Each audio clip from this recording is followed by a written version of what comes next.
So who the hell are you? I'm Ant-Man. Ant-Man? What, you haven't heard of me? No, you wouldn't have heard of me.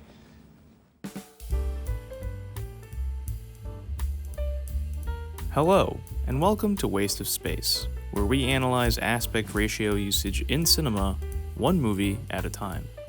Today, we'll be looking at the 2015 film Ant-Man. And just so you know, there will be spoilers.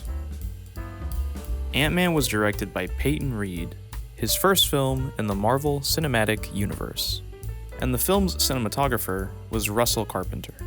It is one of only two MCU features in the 1:85:1 aspect ratio, with the other one being The Avengers from 2012.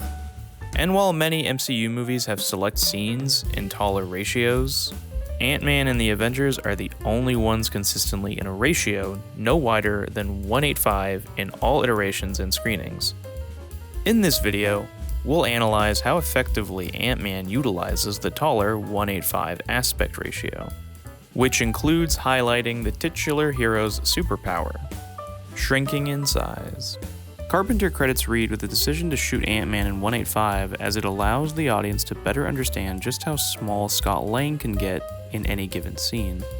His first time trying on the suit is probably the most obvious and clear example, as the camera does not immediately zoom in on Scott, letting us see just how small he is. This continues throughout the scene, as we see Scott run around different parts of his apartment complex before finally becoming human-sized again. Not bad for a test drive.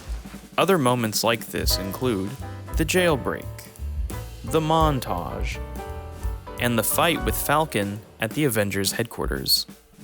In some of these scenes, the camera starts off far away before zooming in on Scott, which helps emphasize how small he is. And then there's Darren Cross.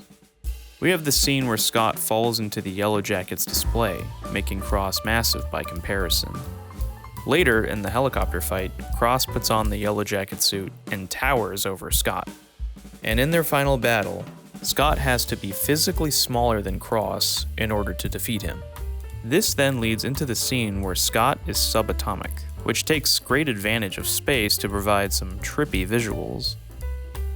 But what I found really interesting were the moments where Scott appeared small without the suit. The scene where he gets fired from Baskin-Robbins, followed by him walking the San Francisco streets, conveys this pretty well. Anyway, that's all I wanted to cover in this video. I hope you enjoyed this brief look at how Ant-Man utilizes its aspect ratio and how that makes it a unique entry in the MCU. Thank you so much for watching. We'll see you next time.